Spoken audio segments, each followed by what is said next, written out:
يا من إلى رحمتك المطار ومن إليك يرجع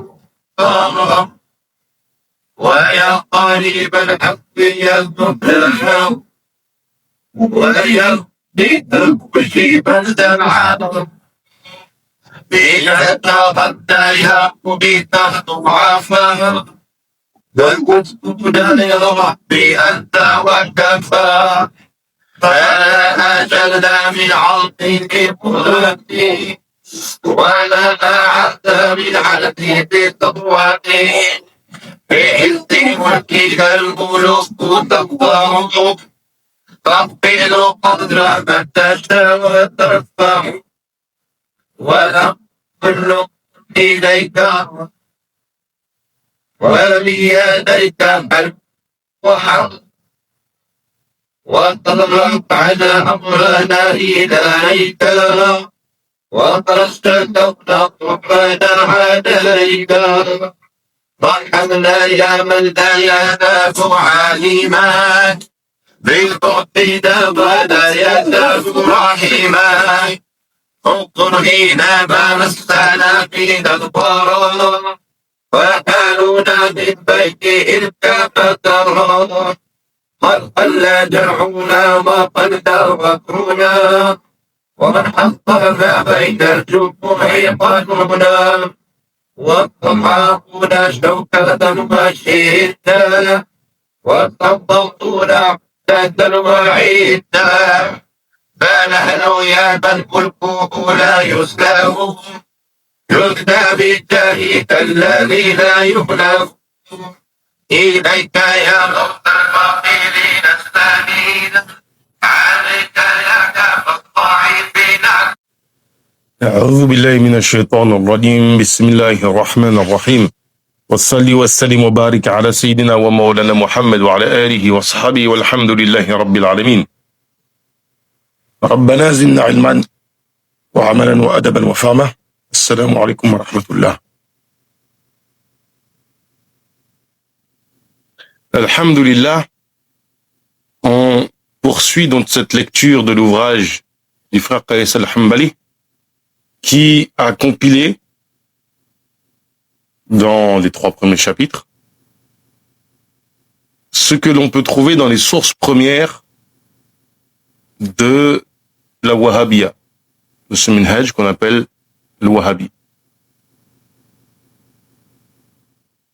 L'objectif, c'est de rendre accessible, avec un texte succinct, ce que l'on trouve dans leurs sources et voir que les gens puissent juger d'eux-mêmes des catastrophes que représente cette da'wa et du mal qu'elle a apporté à la communauté. Dans un premier temps, on a évoqué des paroles de son fondateur uniquement. Dans un deuxième temps, les paroles des premiers imams de ce groupe. Et en troisième chapitre, en troisième temps, a été présenté des événements tragiques rapportés dans les sources de leurs propres savants, de leurs propres chroniqueurs, où on peut voir, lors du massacre de Taïf, qu'il est dit qu'ils sont rentrés dans la ville sans combat et ont éliminé pas moins de 200 personnes. Sans distinction, manifestement, de femmes et d'enfants. En tout cas, c'est ce qu'on comprend du sens apparent. Et le frère ici va, dans son 4e chapitre, donc développer avec détail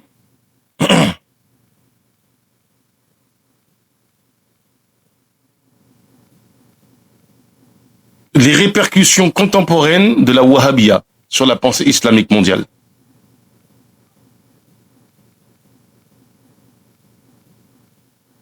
Et on verra des choses intéressantes et on fera des remarques parce que aujourd'hui on tend à faire croire que le problème se trouve chez un sous-groupe de la Wahhabiyya, ce qui n'est pas du tout le cas. Le frère nous dit donc, il est aujourd'hui impossible de comprendre la genèse, la rhétorique et les justifications idéologiques des groupes terreaux contemporains sans remonter à la doctrine de Mohammed ibn Abdel Wahhab. En effet, si la Wahhabiyya originelle s'est distinguée au XVIIIe siècle par un takfir virulent, des massacres sanglants et un rejet fanatique de toute forme de polythéisme, entre guillemets, évidemment, son héritage doctrinal demeure bien qu'en apparence modulé au cœur des idéologies les plus extrémistes de notre époque. Donc les mouvements dits terroristes prennent racine dans ce groupe. Ça demande un développement sur la question de ce qu'on appelle à l'époque au 19e siècle, on appelait ça la propagande par le fait. Ça vient des milieux d'extrême gauche, des milieux anarchistes. Ils appelaient ça la propagande par le fait. Ensuite, les sionistes l'ont ramené en terre d'islam avec l'évolution qu'on a connue.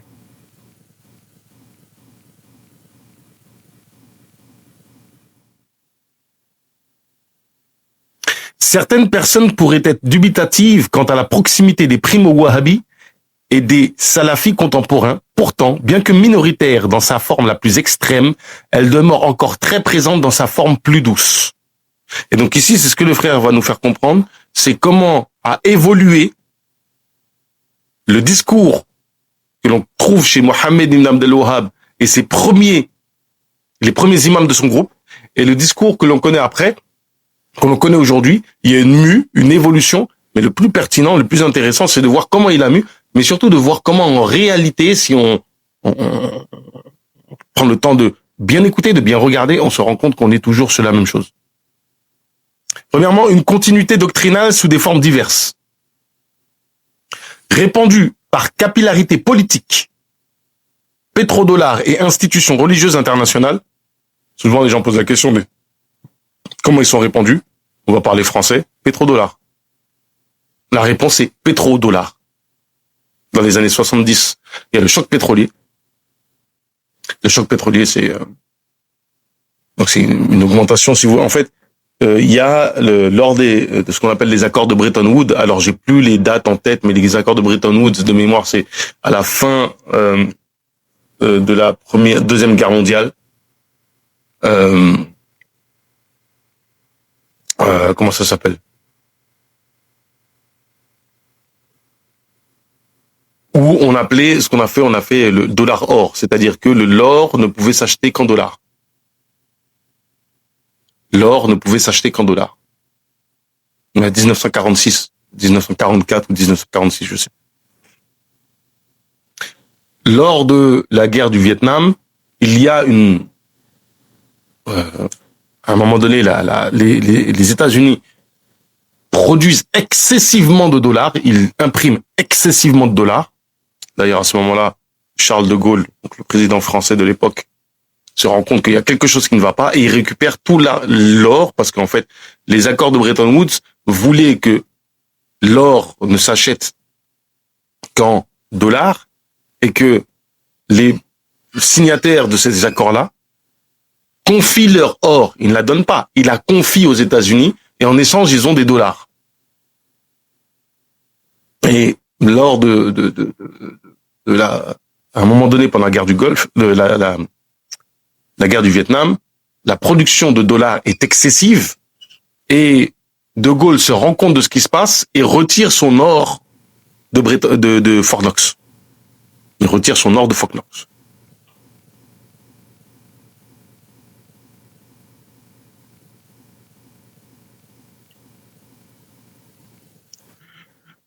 Après cela, il y a un espèce de mouvement économique qui se passe où comment on appelle ça? L'adossement, c'est-à-dire que le fait d'acheter, il y avait ce qu'on appelait le dollar or, si vous voulez. Donc, quand on achetait, on vendait un dollar, en fait, derrière, il y avait c'était assuré par de l'or. Et là, en fait, on dit que l'or et le dollar ne sont plus liés. Et donc, le dollar va flotter tout seul. Et pour régler ce problème, Kissinger va aller voir les différents partis, les producteurs de pétrole, donc notamment ceux des pays arabes, et il convainc en premier le roi Faisal d'Arabie Saoudite de faire en sorte que le pétrole ne s'achète et se vend qu'avec des dollars. D'où la naissance du pétrodollar et le développement économique des pays du Golfe producteurs de pétrole. Et on va demander dans le même ballon à l'Arabie Saoudite de promotionner sa doctrine wahhabi pour contrer le communisme. Et en fait, comprenez bien, il y a un lien total en fait entre la guerre contre le communisme et le développement du wahhabisme.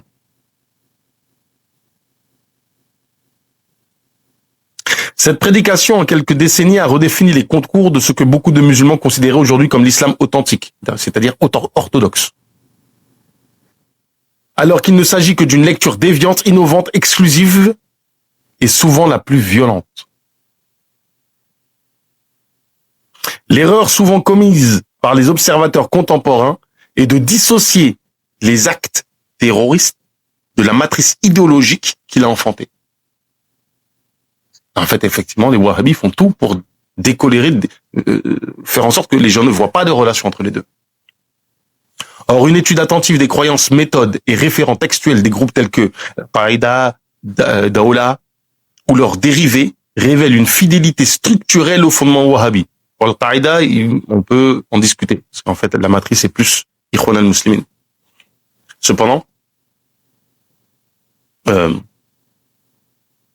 en fait, effectivement, il y a une grosse influence à partir des années 70-80 de la wahhabiyya sur l'Ikhwan al-Muslimin, qui devient de moins en moins orthodoxe. C'est-à-dire qu'à un moment donné, l'influence wahhabi devient très profonde au sein des Ikhwan, ce qui n'était pas le cas avant.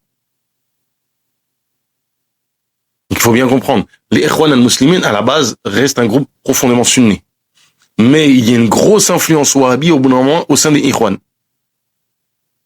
Al-Qaïda sort en fait de cette matrice-là, de ce mélange Ikhwan-Wahhabi.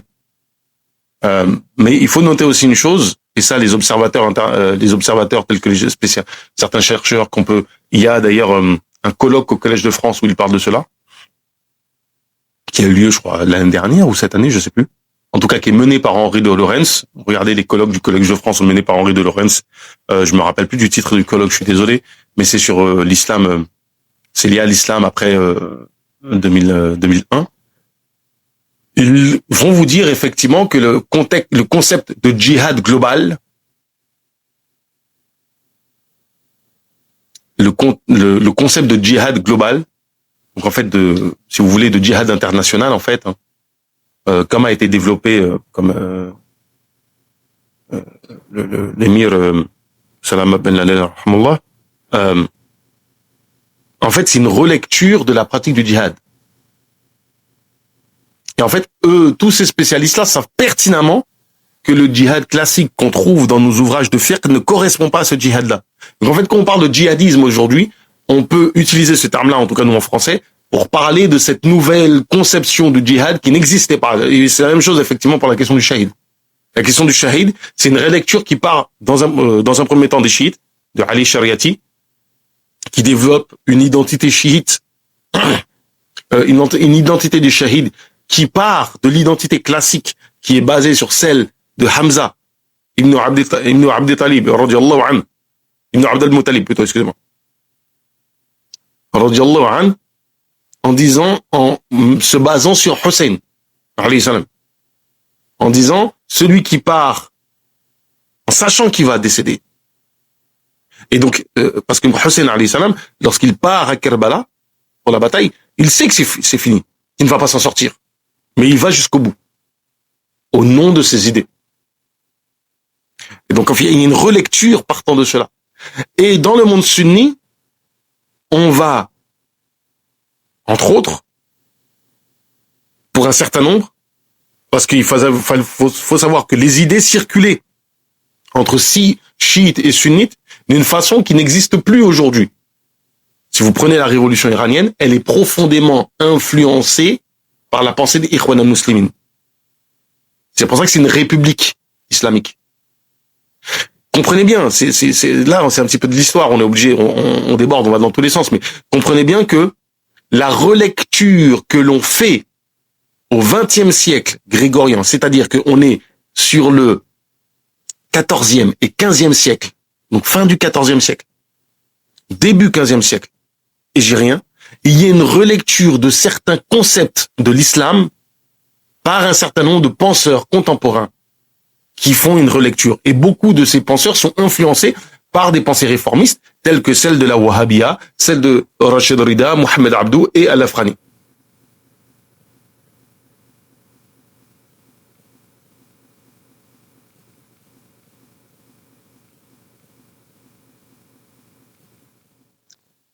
On retrouve dans leurs discours la même obsession et fourvoiement du tawhid ou du shirk, tel que redéfini par Ibn Abdel Wahhab, d'où les destructions de monuments qu'on n'avait jamais détruits avant. Et aujourd'hui, les gens disent, regardez l'islam, c'est ça. Mais pendant 15 siècles, on a géré ces lieux-là, on les a jamais détruits. Donc réfléchissez un petit peu. Et la même tendance à assimiler tout acte interdit ou ambigu à du shirk akbar, l'argumentaire justifiant le takfir des gouverneurs, des armées, voire des masses musulmanes, est puisé dans les textes de la da'wa najdiya, souvent cités explicitement, et ça c'est un fait. Quand on prend Daoula, parmi les textes qu'ils enseignent, il y a les textes de Mohammed ibn Abdel Wahhab pour former les gens au tawhid. Enfin au tawhid. Deux, la raison politique de l'adoucissement apparent. Cet écart entre l'idéologie théorique et son expression publique s'explique en partie par la recomposition géopolitique du Moyen-Orient. L'Arabie saoudite, pilier historique du wahhabisme, a opéré une transition diplomatique et économique qui exige une image plus modérée. Pour cela, elle a promu un salafisme de façade soutenu par des institutions religieuses tout en finançant discrètement des réseaux plus radicaux dans les zones de conflit. De même, les mouvements salafis en Europe ou ailleurs ont appris à maquiller leurs discours, à présenter leurs prédications comme apolitiques ou strictement éducatives. Mais dès que l'opportunité politique se présente, chaos étatique, vacances du pouvoir, révolution, les masques tombent et les vieilles postures ressurgissent. Exemple, Libye. En Libye, c'est les Madakhila qui font ce que les Madakhila de France disent qu'on ne doit pas faire. Ainsi, le wahhabisme n'est pas une idéologie figée dans le sable du Nejd, loin de là. Il est un virus doctrinal qui mute, se diffuse, se transforme, mais conserve son noyau toxique, la disqualification, le fanatisme, le rejet de l'autre et la sacralisation de la violence contre les musulmans eux-mêmes.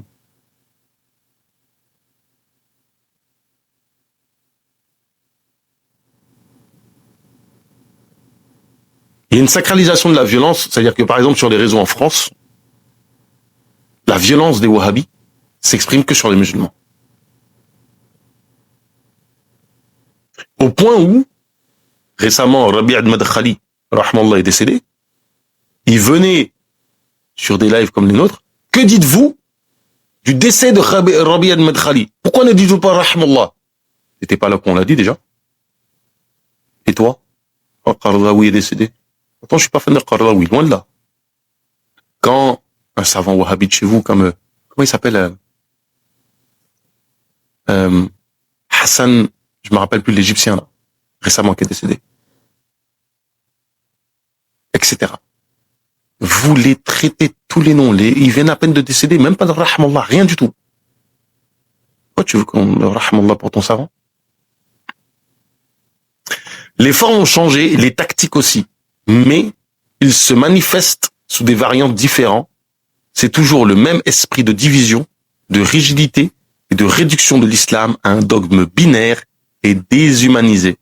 Il incombe aux musulmans conscients de notre temps de s'en démarquer fermement et de réhabiliter l'héritage pluriel et miséricordieux de l'islam et de dénoncer sans ambiguïté des racines idéologiques qui alimentent les maux de notre communauté. Ça, c'est fondamental. L'héritage islamique, et ça, je le dis à tout le monde, quand les gens posent la question, oui, mais qui je dois suivre? C'est simple. Je vais donner une règle. Si tu veux écouter quelqu'un, si tu veux suivre quelqu'un dans un enseignement, l'élément probant qui fait que cette personne-là est fiable, au-delà de la question purement doctrinale. La question doctrinale pose un souci, effectivement. Mais là, je parle pas de la question doctrinale, surtout pour des débutants qui n'y connaissent strictement rien. Une personne qui te ferme la porte ou qui te réduit l'héritage de la communauté musulmane à quelques noms, ou bien qui te dit faut pas lire ça, juste de façon dogmatique, il faut le fuir. Toute personne qui est à l'aise avec notre héritage, avec les conflits qu'on a eu entre nous, avec les problèmes qu'il y a eu, qui est capable de te dire il y a des divergences sur ça. On n'est pas trop d'accord sur cette question-là. Les Ash'ari, les Hanabila, des fois on a abusé un petit peu entre nous. Qui va rester honnête sur cette transmission-là, cette personne-là peut être écoutée. Les autres, il faut les oublier. Le truc binaire, là, il faut laisser ça. Point 3. L'adoucissement salafi, un trompe-l'œil stratégique. À côté de ces expressions violentes du wahhabisme, une grande partie du courant salafi contemporain, qu'on appelle le salafi mu'asira, notamment dans sa variante dite scientifique ou quiétiste, ou scientifique, on va être gentil, hein. C'est pour être poli, semble avoir abandonné la radicalité du takfir, en apparence. Mais ce changement est largement circonstanciel et stratégique face aux pressions politiques, aux exigences diplomatiques des États-nations ou à la nécessité de se faire accepter dans les sociétés non musulmanes des salafis contemporains, et je note aussi dans les sociétés musulmanes, hein. Parce que quand tu viens au Sénégal ou au Maroc, tu vas pas venir dire vous êtes tous des koufars. Et tu viens, tu te ramènes au Maroc et tu dis le roi Amir al-Mouminin, il est Ash'ari, donc non, c'est pas possible. Donc même dans les pays musulmans, ils sont obligés de faire ça. Ou à la nécessité de se faire accepter dans les sociétés non musulmanes, les salafis contemporains ont développé une posture de façade plus douce, tout en conservant les fondations doctrinales de leurs ancêtres idéologiques. Il s'agit là d'une wahhabisation soft, où le glaive du takfir a cédé place à un autre outil de destruction communautaire, le tabdi'a, le fait de dire que quelqu'un est un mubtadi'a, c'est-à-dire un innovateur, un hérétique. Accusation d'innovation blâmable à outrance. Et souvent, ça tombe souvent en fait dans les questions de fiqh. Le passage du takfir violent au tabdi'a systématique ne constitue pas une rupture, mais une adaptation. Parce que le frère dit ça, c'est super pertinent. C'est pas une rupture, c'est une adaptation. Alors que les premiers wahhabis brandissaient l'excommunication comme levier de légitimation du meurtre et du pillage, leurs héritiers indirects, confrontés à l'autorité des États modernes, ont troqué les épées contre le micro ou la plume, mais avec la même logique de disqualification. Celui-ci est un innovateur, un tel est à boycotter, celui-ci est à fuir, blablabla, blablabla, on connaît. Tout ce que je dis là, vous le connaissez, vous l'avez déjà entendu. Cette dialectique du soupçon a créé un climat de peur, de méfiance, de fragmentation au sein même des mosquées. Ça, ce que le frère il dit, le climat de peur. Wallahi, on est combien les mecs qui disent j'ai peur d'être égaré. Mais t'es musulman, frère. Ah mais j'ai peur d'écouter des gens, il va m'égarer. T'es égaré sur quoi? On est en train de te dire de suivre le madhab de l'imam Malik. On va prendre des gens comme Rachid El-Jay, avec qui franchement, je suis pas en phase sur plein de choses. Il t'appelle à suivre le madhab de l'imam Malik. J'ai peur de suivre, j'ai m'égarer. T'es égaré sur quoi? De quoi t'as peur, là? Je vais pas écouter lui c'est un soufi. Il t'apprend quoi, là? À être un soufi? Ou à apprendre le fiqh? Et puis même, on va parler des soufis. Tu sais c'est quoi tu sais ce qu'il est les soufis? j'ai peur de lire Razali, ça va m'égarer. T'as pété un plomb? Tu sais c'est qui Razali? Quand on vous dit des gens qui vous ferment, qui vous cloisonnent, qui vous empêchent d'avoir accès à l'héritage de la communauté. Plus grave encore, elle empêche toute vie intellectuelle et empêchera demain toute transmission sérieuse de la tradition islamique. Ça, c'est une vérité. Si on n'est pas ici en France à se battre pour transmettre le fiqh, la aqidah telle qu'elle a été transmise par nos ulama depuis 10, 15 siècles, le Coran, ils ne coupent pas la transmission du Coran. Et par exemple, la Shifa de Qadi Iyad, pourquoi ça se lit pas dans les mosquées en France? Le degré d'ignorance qu'on a en France.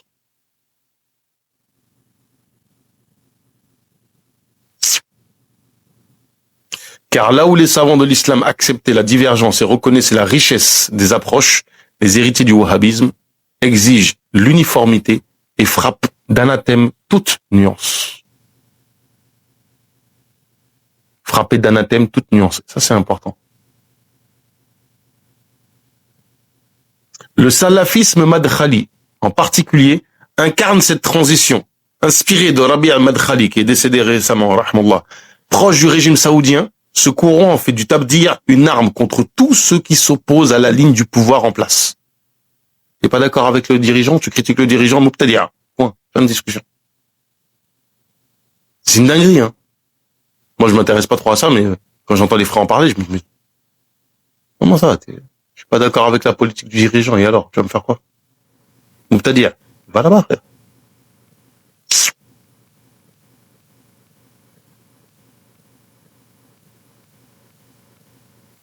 Ce n'est plus l'unicité divine qui motive leur ardeur,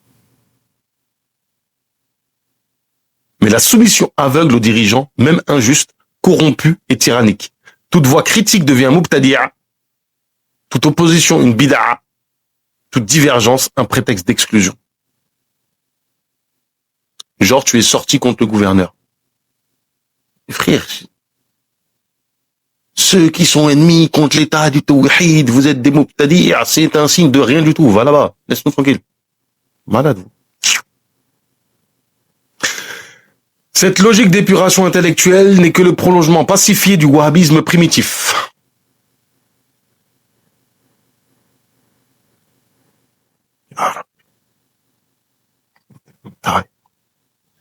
Les madkhali, suppôts des régimes semeurs de division. Le paradoxe est cruel. Alors que le wahhabisme se targuait de purifier la religion des innovations, on trouve parmi ses héritiers madkhali qu'ils sont devenus les protecteurs les plus zélés des régimes répressifs et éloignés de l'islam.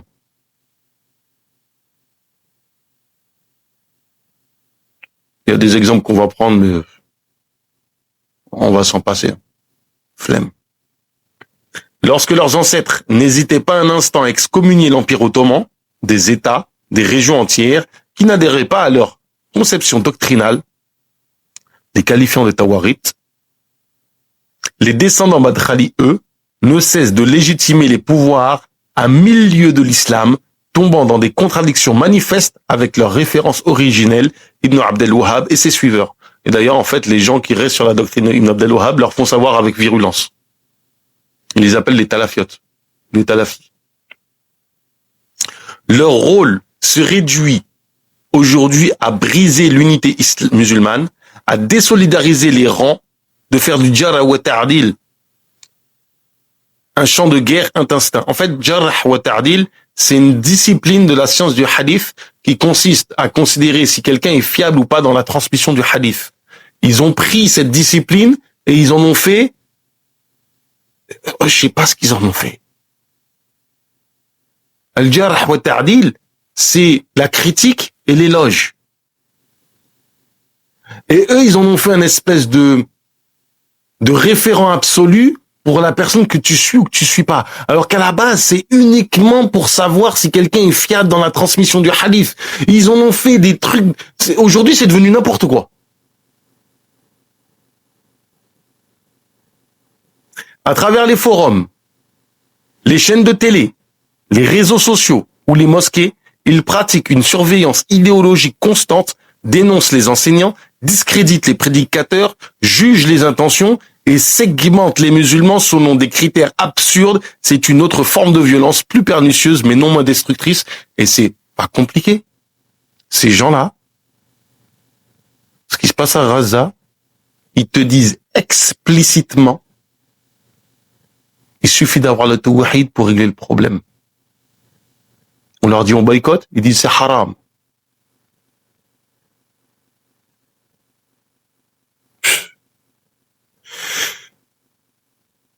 Daesh, Daoula, Al-Qaïda et autres. Les véritables héritiers funestes des primo-wahhabis.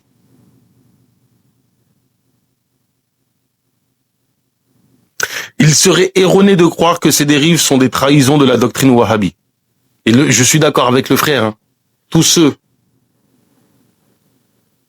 qui essayent de nous prendre les madkhali en disant « Oui, mais c'est pas nous ».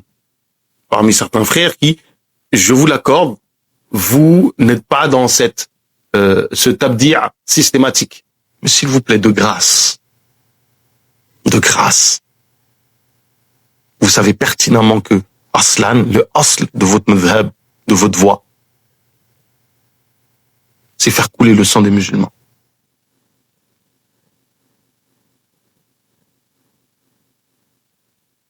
Le fondement. Les frères, on vous aime bien. Vous voulez rester salafi, vous voulez continuer à apprendre. Je vous dis, moi je vais parler français. Mohamed Ibn Abdel Wahhab, en ce qui me concerne, c'est la frontière aujourd'hui entre la bid'a et la sunna. Toute personne qui l'accepte comme faisant partie des imams de la communauté, tu rentres dans le champ de la bid'a. T'as mis un pied dedans.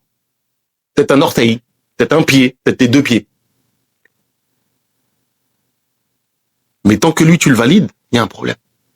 On ne peut pas valider un homme qui a apporté autant de mal à la communauté. Si tu le valides lui, on va valider tous les imams là comment il s'appelle, Hassan, le vieux, le sage de la montagne. L'autre là-bas, chez Kinoas Michel, les Hachachines. On va le valider lui aussi. On va valider les Karamiyya aussi. On va valider tout le monde. On va pas s'arrêter. Il y a une limite. Et cet homme-là, c'est une limite, c'est une frontière entre la sunna, l'orthodoxie, et la bid'a. Wallah, les frères, sincèrement, tous ceux qui continuent, vous voulez être salafi, dire salafi, il n'y a pas de souci. S'il vous plaît, cette personne-là, vous devez pas le garder dans vos rangs. Me dites pas Rabbi Ahmad Khali. Rabbi Ahmad Khali, c'est lui, c'est aujourd'hui. Mais le mal de Rabbi Ahmad Khali, tu le trouves chez Mohamed Ibn Abdel Wahhab en pire. Parce que le sang, il a coulé. Là, c'est juste, en fait, des conflits entre nous, comme ça. Il serait erroné de croire que ces dérives sont des trahisons de la doctrine wahhabi. Bien au contraire, c'est en Daoula et ses avatars que le wahhabisme originel trouve ses disciples les plus fidèles. Leur théologie est quasiment identique. Excommunication et meurtre de masse. Haine des saints. Ça mériterait un chapitre, juste un livre entier. La haine des awliya qu'il y a chez les wahhabis. Et ça, je vais être... On a un de nos chouyours qui nous a demandé d'écrire ça.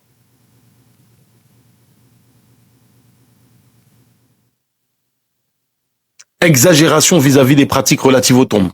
Rejet du fiqh classique. Lecture littéraliste des textes de l'islam. C'est là que l'on mesure toute l'hypocrisie des salafis contemporains qui condamnent Daoula, du bout des lèvres, mais partagent avec eux des fondations intellectuelles. Les références dogmatiques et la vision manichéenne du monde. La condamnation de ces barbares ne se limite pas au groupe en lui-même, mais plutôt au moteur idéologique qui alimente de tels groupes. Si Ibn Abdel Wahhab, les premiers dirigeants saoudiens et les partisans primitifs étaient vivants aujourd'hui, ils se rangeraient sans l'ombre d'un doute du côté de tous ces groupes terroristes et extrémistes, et les chapitres précédents l'ont clairement démontré. On l'a vu. Le massacre de Taïf, c'est quoi? C'est on rentre sans combat dans la ville et on tue tout le monde. 200 habitants. Qui a fait ça aujourd'hui? C'est pas les madkhali. Pourquoi cette influence perdure? Plusieurs facteurs explicites expliquent la persistance du wahhabisme dans les imaginaires musulmans. Ça, c'est très intéressant que le frère développe ça. Le soutien financier massif, Pendant plus de 50 ans, l'Arabie Saoudite a déversé des milliards de dollars dans la construction de mosquées, d'institutions, de chaînes satellitaires et de publications traduites dans toutes les langues. Ce matraquage idéologique a permis d'imposer une vision unique de l'islam comme étant l'islam authentique. À savoir que le fait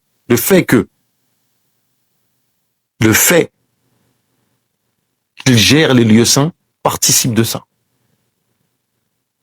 Je vais prendre une anecdote qui illustre cette chose-là. Et cette anecdote, faut comprendre que, vous savez, en discours argumentatif, tu as une idée, tu as un argument, exemple. C'est-à-dire que ton idée, tu l'étayes, tu la consolides par des arguments. Et tes arguments, tu les consolides par des exemples. Si on te retire ton exemple, tu n'as plus d'argument, on appelle ça un exemple-argument, ça veut dire que ton argumentation est faible. Mais une anecdote, l'anecdote que je vais dire, vous regardez autour de vous, vous pouvez multiplier par 10. Ce qui fait que l'argument que je donne ici, c'est que le fait qu'ils aient les lieux saints, qu'ils aient géré, et qu'avec leurs moyens, ils aient pu développer, ils ont pu avoir une influence, ça s'illustre par l'exemple que je vais prendre. Mon beau-père, rahmallah, ça c'est ma femme qui me raconte ça, elle me dit, un jour je suis allé voir mon père, je lui dis, mais papa, avant, je me rappelle, quand j'étais plus petite, tu priais en sad, les bras le long du corps. Et après, je t'ai plus vu prier comme ça. Pourquoi? Il a dit, ma fille, quand je suis allé à Makka, j'ai fait mon hajj. Lorsque je priais, quelqu'un a pris mes bras et les a mis sur ma poitrine pendant que je priais. Pour ceux qui sont intéressés, rappelez-vous que dans nos mosquées, on les voit beaucoup moins maintenant, les petits livres écrits ministère des Awqaf d'Arabie Saoudite. C'était gratuit. Kitab al-Tawhid. Il y avait comment on appelle ça? La Sira, donc la vie de Mohammed ibn Abdel Wahhab. Les 3 fondements. Les erreurs dans le Hajj. Vous avez des prédicateurs qui ont été payés. Au Sénégal, il y en a un qui a avoué, j'étais payé par l'Arabie Saoudite. Par le ministère de la Da'wa. Et il y a plein de frères qui peuvent... Les frères qui ont étudié à Médine, là, et qui sont pas restés wahhabis, eux, ils peuvent l'en témoigner. Ils ont été recrutés.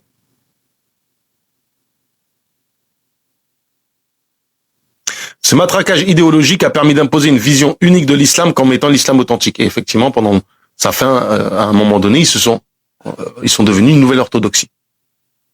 Grâce à ces moyens-là. La confusion entre retour aux sources et rejet de la tradition. En réclamant un retour au Coran et à la Sunna, le wahhabisme a su séduire de nombreux jeunes en rupture avec la culture coloniale ou post-coloniale. Mais il a surtout instrumentalisé ce slogan pour marginaliser les 4 écoles juridiques classiques, les savants traditionnels, le tasawwuf orthodoxe, pourtant pilier historique de l'orthodoxie sunnite. Donc le soufisme orthodoxe. Tout cela, pilier historique de l'orthodoxie sunnite. Le vide spirituel post-colonial. La déstructuration des sociétés musulmanes par la colonisation et l'importation de modèles occidentaux ont laissé une génération orpheline de repères. Ça, c'est vrai. Le wahhabisme s'est présenté comme un islam fort, pur, débarrassé des superstitions et des compromis, apportant une identité prête à l'emploi, simple à répéter, mais destructrice dans sa portée. Ça, l'une des personnes qui a participé à ça, c'est Mohamed Rida. Parce qu'en fait, ils ont repris beaucoup, ils ont voulu rationaliser le tawhid, au point des fois de rejeter les djinns, etc. Et il y a une chose qui est importante, vraiment, de ce point de vue-là, vraiment qui est très importante, c'est que si vous allez dans les pays plus traditionnels, donc le monde arabe, le monde indien, l'Afrique de l'Ouest, le wahhabisme à l'origine prend racine non pas dans la masse, mais plutôt dans les personnes de la bourgeoisie ou les élites instruites qui sont passées par l'université et non par les cursus traditionnels. Ils sont passés non pas par les cursus traditionnels, mais par l'université. Et en fait, si vous voulez, la démocratisation, parce que il y a un lien direct entre démocratisation du savoir dans le monde musulman et comment dirais-je, c'est-à-dire que les gens lisent, mais sans prendre de professeur pour étudier, parce qu'ils pensent qu'ils sont intelligents. Ils pensent qu'ils sont intelligents et ils se disent bon ben je lis, je vais comprendre.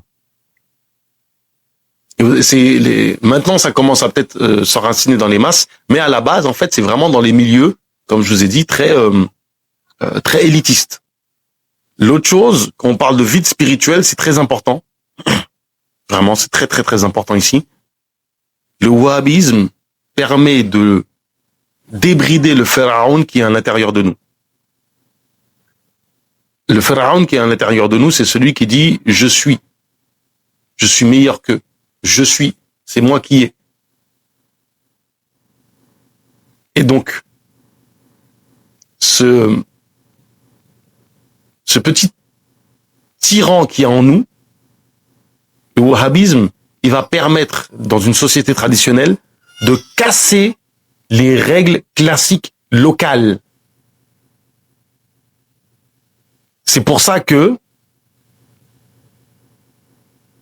dans certaines familles traditionnelles savantes de certaines régions, je pense au Sénégal par exemple,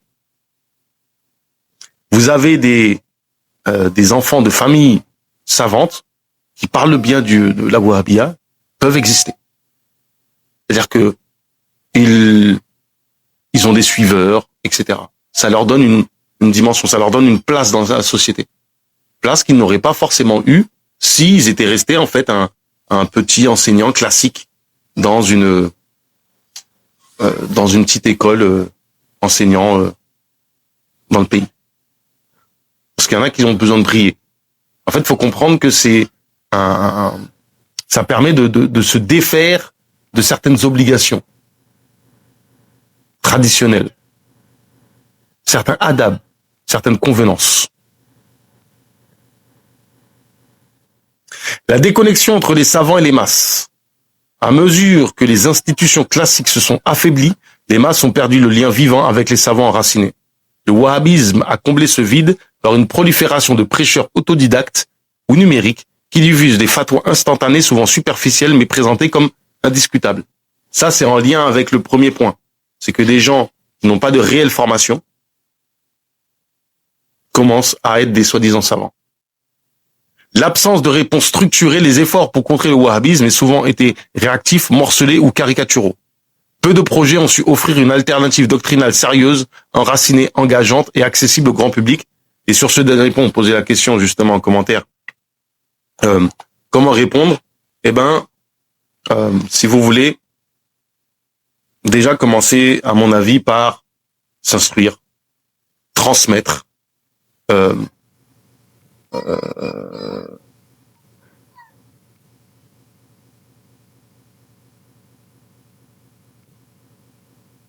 déjà apprendre et transmettre. Et aussi, donner accès aux gens à ce que vous avez accès par, si vous avez, je prends par exemple la fameuse vidéo de Daniel Haqiqadjou,